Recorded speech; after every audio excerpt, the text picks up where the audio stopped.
جو اللہ کی طرف سے نہ ہو. جب ہر چیز اللہ کی طرف سے ہے تو ساری کائنات اس سے وابستہ ہے، اس سے منسلک ہے اور اس کا تعلق موجود ہے. عاجزی وہ چیز ہے، یہ وہ خوبی ہے، یہ وہ کمال ہے جو پروردگار عالم میں نہیں ہے. اللہ مالک کل ہے، خالق کل ہے، رب کل ہے، الہ کل ہے، سب دینے والا ہے، سب چھیننے والا ہے، مگر اللہ ہرگز عاجز نہیں ہے. جو خوبی پروردگار میں نہیں ہے وہ اپنی مخلوق میں دیکھنا چاہتا، مخلوق کو بغاوت کرتے ہوئے نہیں دیکھنا چاہتا، نافرمانی کرتے ہوئے نہیں دیکھنا چاہتا، اکڑتے ہوئے نہیں دیکھنا چاہتا، اپنے سامنے کھڑا ہوتا ہوئے نہیں دیکھنا چاہتا. عاجزی اللہ کی پسندیدہ ترین چیز ہے. میں لوگوں کو جب لوگ صوفیزم کی بات کرتے ہیں تو دو باتیں سمجھاتا ہوں کہ اگر اللہ کا محبوب بننا چاہتے ہو تو عاجزی اختیار کرو، کیونکہ اللہ کو عاجزی بہت پسند ہے، بڑا لو کرتا ہے. عاجزی کیا ہے؟ جب آپ میں کبر کی کوئی رمز نہ رہی تو آپ عاجز بن گئے. عام بندے ہیں، عزت کرنے والے، ڈرنے والے، یہ سمجھنے والے کہ آپ کا سب کچھ اللہ کے پاس ہے، آپ کے سانس بھی اللہ کے پاس ہے، آپ کے اختیار میں کچھ نہیں. جب اپنے آپ کو آپ یہ سمجھ لیتے ہیں کہ میں بے اختیارہ ہوں، پھر آپ عاجز بندوں میں شمار ہو جاتے ہیں. سارے اختیار جب آپ سمجھتے ہیں اللہ کے پاس. سمجھیت کیا ہے؟ بہت آسان بات. اللہ اپنی مخلوق سے پیار کرتا ہے، ان کو انعامات دیتا ہے، ان کو نعمتیں دیتا ہے، نعمتیں گنواتا ہے، نعمتیں بتاتا ہے، نعمتیں پہنچاتا ہے، نعمتیں تقسیم کرتا ہے، مگر ان کی طرف سے کسی معاوضے سے بالکل سمد میں ہے، بے نیازی میں. سمجھیت یہ ہے کہ سب کچھ دینا، کچھ نہ لینا. اللہ کا سورج فصلیں پکا رہا ہے، بارش برسا رہا ہے، آپ کی فصلوں سے پانی اڑا رہا ہے، آپ کو دھوپ دے رہا ہے، آپ کو حرارت دے رہا ہے، آپ اسے کیا دیتے ہیں؟ سورج اللہ کی سمجھیت کا ایک مظہر ہے. بارش برستی ہے، سب کے کھیتوں پہ برس رہی ہے، پانی دے رہی ہے، پینے کا، نہانے کا، کھیت سیراب کرنے کا، گھروں کو صاف پاک کرنے کا. آپ بارش کو کیا دیتے ہیں؟ تو بارش سمجھیت کا ایک روپ ہے. سمجھیت بنیادی طور پہ کیا چیز ہے کہ تمہارے لیے اللہ ہر چیز بہتر سے بہتر چاہتا ہے، مگر تم سے اس کے معاوضہ نہیں چاہتا. اگر جنت کی بات بھی ہے تو وہ بھی تمہارے لیے ہے، بخشش کی بات ہے وہ بھی تمہارے لیے ہے، آخرت میں انعامات کی بات ہے وہ بھی تمہارے لیے ہے. اللہ کے لیے تو کچھ نہیں ہے. جو اللہ آپ کی طرف سے کسی بھی نفع نقصان سے آزاد ہے، یہی سمجھیت ہے. آپ اللہ کا نہ بگاڑ سکتے ہیں، نہ سنوار سکتے ہیں، نہ اسے بڑا کر سکتے ہیں، نہ اسے چھوٹا کر سکتے ہیں، نہ اسے امیر کر سکتے ہیں، نہ اسے غریب کر سکتے ہیں. وہ جو ہے، جس طرح کا ہے، جیسا ہے، بھرپور ہے، مکمل ہے، اور آپ کی طرف سے کسی معاوضے سے بے نیاز ہے. تو سمجھیت یہ ہے کہ سب کچھ دینا، کچھ نہ لینا. جب یہ کوالٹی کسی مرد خدا میں پیدا ہو جاتی ہے وہ اللہ کے قریب ترین ہو جاتا ہے. یہ وہ صفت ہے جو مخلوق کے لیے اپنانا تقریباً ناممکن کے قریب ہے. ہمیں تو حاجات ہیں، سونے کی، پیشاب کرنے کی، پخانہ پھرنے کی، کھانا کھانے کی، غصے کی، نفرت کی، محبت کی، چاہت کی.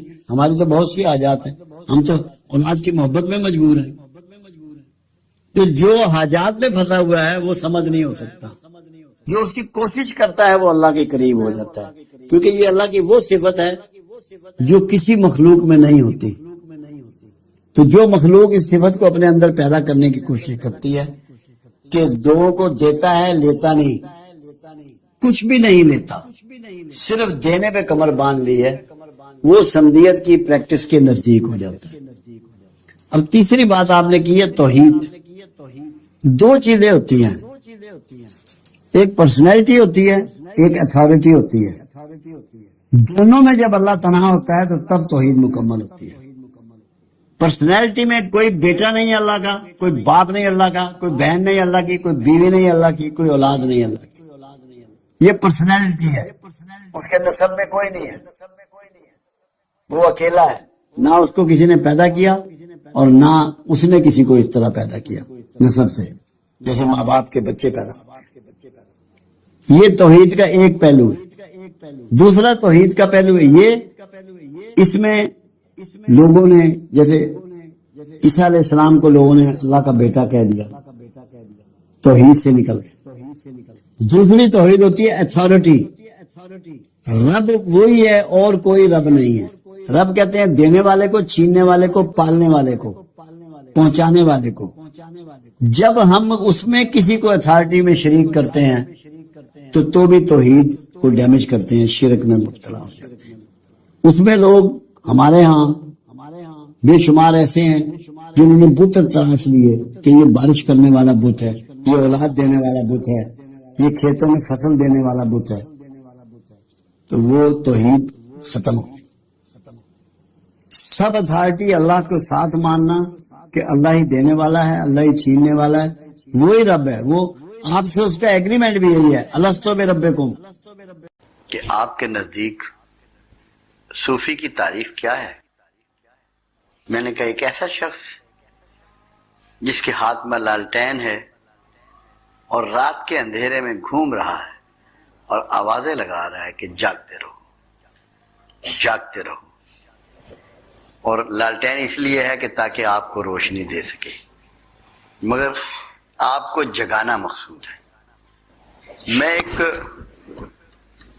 بزرگ سے ملنے کے لیے گجرات گیا، جعفر شاہ صاحب، وہ یہاں بھی 2 بار آئے،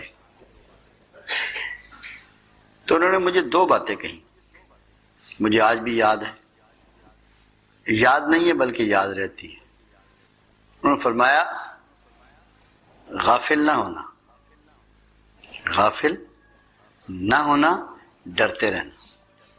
جو غافل ہو جائے، جس کے دل سے ڈر نکل جائے، آپ سمجھ لیں کہ اس کے ذہن میں نہ آزمائش ہے، نہ امتحان ہے، نہ جواب دہی ہے۔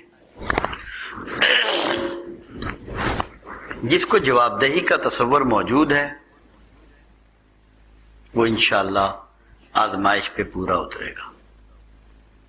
آزمائش بالکل اس طرح ہی ہے جیسے سونار سونے کو رگڑ کے چیک کرتا ہے کہ اس میں پیتل تو نہیں ہے، کھوٹ تو نہیں ہے۔ تکلیف پہنچانا مقصد نہیں ہوتا، اس کا کھوٹ نکالنا مقصد ہوتا ہے۔ آزمائش کا مطلب ہے کھوٹ کا نکال دینا۔ جب ریت میں سے نیاریے چھانٹ کر نکالتے ہیں تو سونا نکالتے ہیں۔ تو نمبر 2 مال کو، سونے میں سے پیتل کو الگ کرنے کے لیے آزمائش۔ جتنی آزمائشیں انسان پہ گزر سکتی ہیں قرآن نے ان سب کا ذکر کیا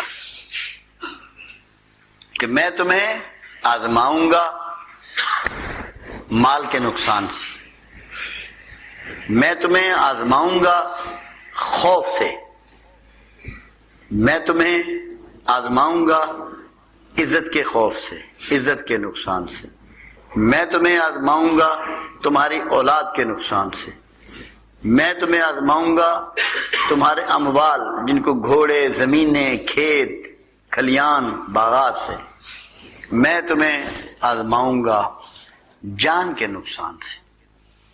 کوئی ایسی چیز جو انسان اون کرتا ہے، جس کو وہ اپنی ملک کہتا ہے، ویسے تو بنیادی طور پہ 3 چیزیں ہیں اگر ہم اس کو پھیلا لیں، جان، مال، ناموس، یہ 3 چیزیں ہیں جو بنیادی طور پہ کسی انسان کی ملک ہے، اس کی ملکیت ہے۔ ان تینوں سے وہ آپ کو آزماتا ہے، تینوں دیتا ہے، تینوں چھین لیتا ہے، یا ان میں بگاڑ پیدا کر دیتا ہے، یا دیتا ہی نہیں۔ یہ دنیا کی ایک واحد پرسنالٹی ہے حسین علیہ السلام، جس کو تمام آزمائشیں ایک ہی سورج کے اندر پوری کروائی گئی، ایک ہی دن کے اندر، واحد پرسنالٹی۔ ورنہ انبیاء پہ، عظیم لوگوں پہ، بہت سے شہداء پہ یہ آزمائشیں گزری، کسی پہ کبھی ایک، کسی پہ کبھی دوسری، کبھی تیسری، مگر کائنات کی واحد پرسنالٹی ہے، اسی لیے اس کو عظیم شہید کہا جاتا ہے کہ اس پہ یہ ساری آزمائشیں جن کو قرآن نے مینشن کیا ایک دن میں گزری، صرف ایک دن میں۔ یہ نہیں ہوا کہ وہ 2 مہینے میں، 3 مہینے میں، 10 دن میں، نہ، ود ان اے ڈے. اسی لیے ان کو عظیم ترین انسان، عظیم ترین شہید. تو یہ اللہ کا احسان ہے کہ ہم لوگ رحمت للعالمین کی وجہ سے محفوظ ہیں اس بات سے کہ ہمیں اس طرح نہیں آزمایا جا رہا.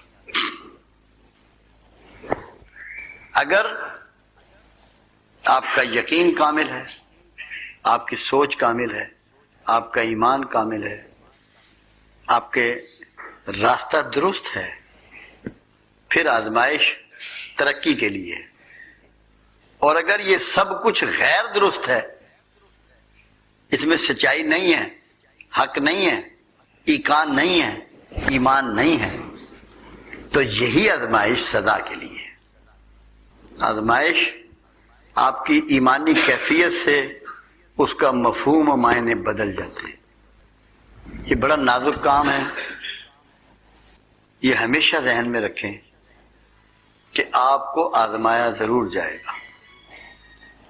آپ لوگ بہت بڑے بڑے کاموں کے چکر میں پڑے ہوتے ہیں کہ شاید آپ کو لاکھوں کی ہیرا پھیری سے آزمایا جائے گا یا اور کسی بڑے سچ سے آزمایا جائے گا. ایسا نہیں ہوتا.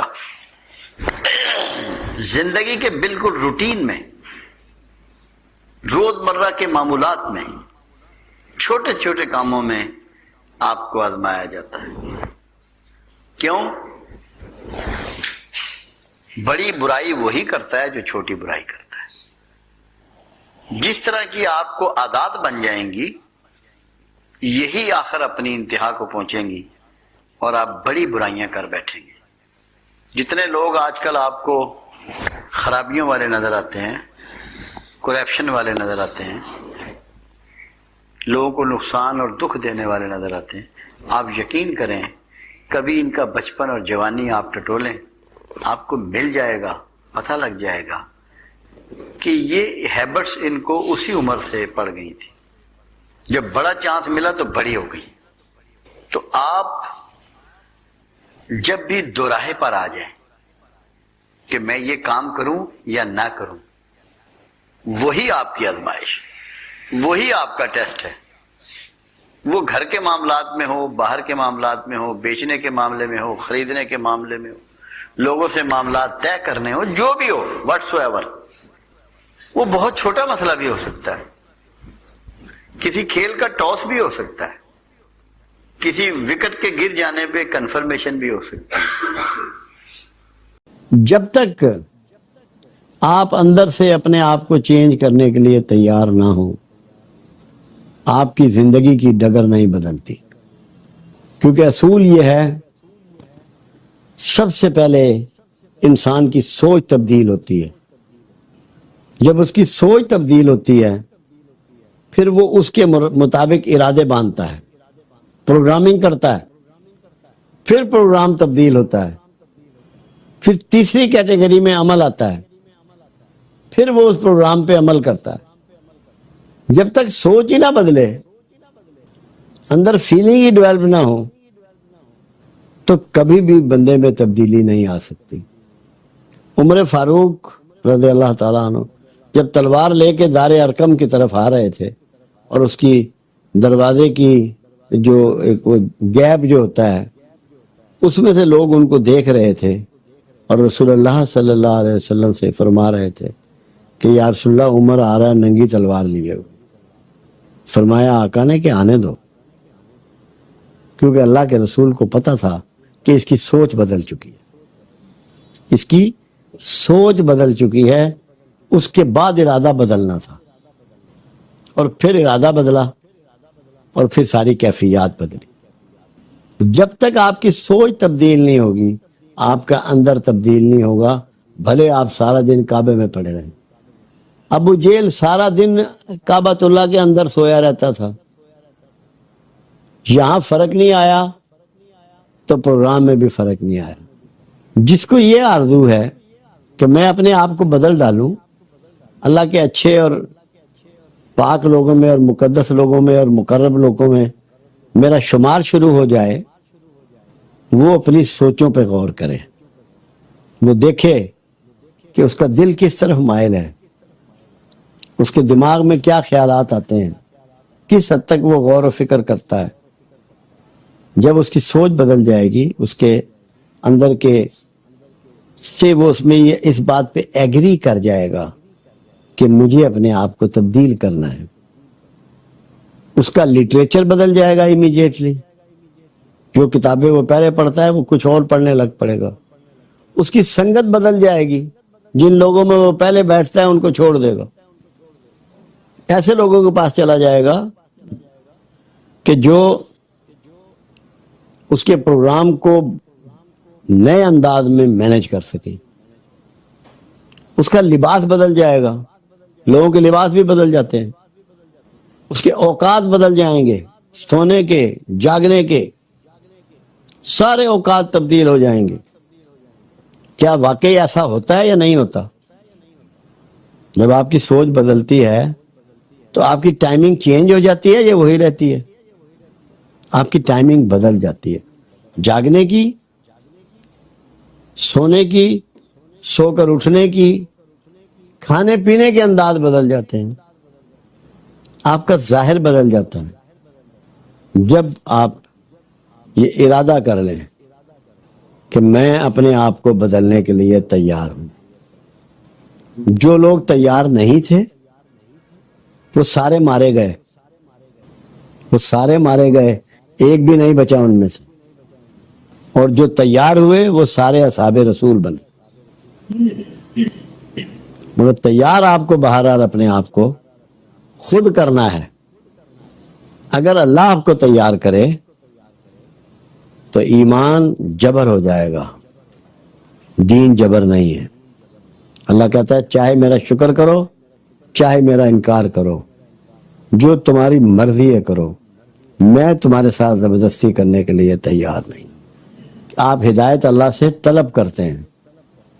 اگر وہ خود ہدایت آپ پہ فکس کر دے، لاگو کر دے، تو پھر چوائس آپ کی ختم ہو جاتی ہے. دین آپ کی چوائس پہ چھوڑا گیا ہے. چاہے اللہ کا انکار کرو چاہے اللہ کا شکر کرو، چاہے اسے مانو چاہے اس کا کفر کرو. یہ لبرٹی دی ہے اس نے آپ کو. تو جو خود کو تبدیل کرنا چاہے گا اپنا رویہ بدلے گا، اس کی سوچ بدلے گی، اس کا ارادہ بدلے گا. مگر ایک بہت خوبصورت بات شمس تبریز علیہ الرحمہ نے کہی کہ جو لوگ اپنی تجدید کرنا چاہتے ہیں، نئی زندگی میں داخل ہونا چاہتے ہیں، نئے انداز میں جینا چاہتے ہیں، نئے افکار کے ساتھ جینا چاہتے ہیں، نئے دین کے ساتھ جینا چاہتے ہیں، نئے لوگوں کے ساتھ جینا چاہتے ہیں، عظیم بننا چاہتے ہیں، تو پھر انہیں ایک طریقہ اپنانا پڑے گا. وہ ہے موت قبل از موت. موت سے پہلے مر جانا. اولیاء اللہ کا یہ سبق رہا ہے ہمیشہ. موت کیا چیز ہے کہ جب آپ میں خواہشوں کی تکمیل نہ کر سکیں اور خواہشیں آپ کی دم توڑ جائیں. خواہشوں کا دم توڑ دینے کا نام موت ہے. تو موت سے پہلے مرنے کا مطلب کیا ہے؟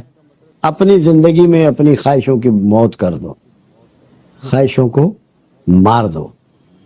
جب تم خواہشوں کو مار دو گے تم موت سے پہلے مر جاؤ گے. جب موت سے پہلے مر جاؤ گے تو امر ہو جاؤ گے. دو موتیں نہیں آئیں گی. خواہشیں چھوڑ دو.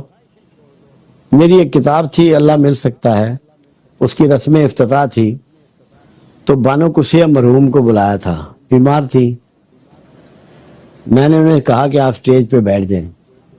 کہنے بابا جی آپ نیچے بیٹھے ہیں تو میں تو سٹیج پہ نہیں بیٹھ سکتی. میرا انہوں نے احترام کیا. میں اوپر آ کے بیٹھ جاتا ہوں. میں بیٹھا. کہنے مجھے آپ بس ایک لمحہ ایک بولنے کی اجازت دیں اور پھر میں جاؤں. میں کھڑی نہیں ہو سکتی. بہت بیمار تھی. اللہ مل سکنے کی بات ہو رہی تھی تو انہوں نے ایک ہی جملہ کہا، صرف ایک جملہ. ایک کرسی ہے جو خواہشوں کی ہے، جو خواہشوں کی کرسی ہے، وہ کرسی تو خالی کر دے، اس پہ اللہ آ کے بیٹھ جائے گا. اور چلی گئی. اس جملے میں اس نے یہ سمجھا دیا کہ موت سے پہلے مرنا کیا ہے. ترک خواہشات. اگر خواہشیں ترک کر دی تو تم موت سے پہلے مر گئے، اور جو موت سے پہلے مر جائے وہ امر ہو جاتا ہے، وہ کبھی نہیں مرتا۔ یہ جتنے عظیم لوگ ہیں آپ کی یادوں میں زندہ ہیں، آپ کی محبتوں میں زندہ ہیں، آپ کے دھیان میں زندہ ہیں، اپنی قبروں میں زندہ ہیں، کیونکہ وہ موت سے پہلے مر گئے۔ انہوں نے خواہشات کو شکست دے دی۔ جو طاقتور بننا چاہے، امر ہونا چاہے، باعزت ہونا چاہے، مقدس ہونا چاہے، محترم ہونا چاہے، ایک ہی راستہ ہے کہ وہ یہ سیکھ لے اس گر کو کہ مجھے موت سے پہلے مرنا ہے۔ اللہ کرے یہ بات آپ کے سمجھ میں آ جائے، اور آپ جو خواہشات کے غلام بنے ہوئے ہیں نا، جس کو قرآن کہتا ہے کہ خواہش نفس کی پوجا میں لگ گئے ہیں ہم لوگ، لفظ پوجا قرآن نے اس کو استعمال کیا، اس سے آپ نکل جائیں۔ یہ چھوٹی چھوٹی جو آپ کی ضرورتیں ہیں نا، یہ پوری کریں، لمبی آرزویں نہ کریں۔ یہ چوائس پہ کوئی اچھی چیز کا لذت آ جانی، کھا لینا، خوبصورت کپڑا پہن لینا، یہ کوئی ایسی بات نہیں ہے۔ جو لمبی لمبی خواہشیں ہیں نا، جن کی آپ غلامی کرتے ہیں، جس کی وجہ سے کرپشن کرتے ہیں، جس کی وجہ سے کئی غریبوں کا گلا کاٹتے ہیں، وہ چھوڑ دیں۔ جب آپ اپنی ذاتی خواہش کو تکمیل کرنے کے لیے یہ نہیں سوچتے کہ آپ کے ہاتھ ظلم سے رنگے جا رہے ہیں، آپ کسی کا بہت بڑا نقصان کر رہے ہیں، اس کو ذلت اور اذیت میں مبتلا کر رہے ہیں، وہ ترک کرنا ہے، اس کو چھوڑنا ہے، جس میں آپ ظالموں میں کھڑے ہو جاتے ہیں۔ سب سے بڑے محبت کرنے والے دو ہیں، ایک اللہ ہے اور ایک اس کا رسول ہے۔ اللہ نے اپنا تعارف ہر جگہ رحمان الرحیم کے طور پہ کرایا، اور اپنے رسول کا تعارف رحمت للعالمین کے طور پہ کرایا۔ جب آپ ان دونوں سے جڑ جائیں گے تو یقیناً آپ میں محبت پیدا ہو جائے گی، اور ان کی محبت کو پروان چڑھایا انسانوں میں انہیں اولیاء اعظام نے، جن کو لوگ عرف عام میں صوفی کہتے ہیں۔ ان میں سے کسی سے وابستہ ہو جائے جو صحیح معنوں میں صوفی ہو، تو کوئی وجہ نہیں ہے کہ آپ کے سینے میں محبت نہ بھر دی جائے۔ محبت کا پہلا اصول رحم سے شروع ہوتا ہے۔ جب آپ دوسروں کی، آپ جو تکلیفیں دینا ہے، آزار دینا ہے، دکھ پہنچانا ہے، اس پہ برداشت کرنا شروع کر دیتے ہیں اور ان کو معاف کرنا شروع کر دیتے ہیں، تو آپ یہ سمجھ لیں کہ معافی آپ کے اندر بڑھ گئی، تو آپ کے اندر محبت بڑھ گئی۔ بغیر محبت کے آپ کسی کو معاف نہیں کر سکتے۔ معافی سیکھ لیں، درگزر سیکھ لیں، تو محبت سے گونجے جائیں گے آپ۔ ہماری اتنی ایگو ہے اور اتنے ہم جذباتی ہیں کہ اگر ذرا سی بھی بات ہماری مرضی کے کوئی خلاف کرتا ہے تو ہم ریونج فل ہو جاتے ہیں، اور اس کے اس اپوزٹ نظریے کی وجہ سے اس کو ناقابل قبول ہستی قرار دے دیتے ہیں، اور چاہتے ہیں کہ کسی نہ کسی جگہ کہیں بھی وہ پنجابی جانے میں دندہ اٹھا ہوئے تو میں نے کچل دیا۔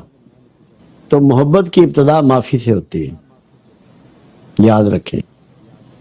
جب آپ معاف کرنا شروع کر دیں گے، اور جتنی معافی بڑھتی چلی جائے گی، آپ کے اندر کی محبت بڑھتی چلی جائے گی، وہ اتنی بڑھ جائے گی کہ اللہ کے مقبول بندوں میں شمار ہو جائیں گے۔ مگر اسٹارٹ معافی سے ہوگا، اور آپ کو اللہ کے پسندیدہ بندوں کی سنگت اختیار کرنی پڑے۔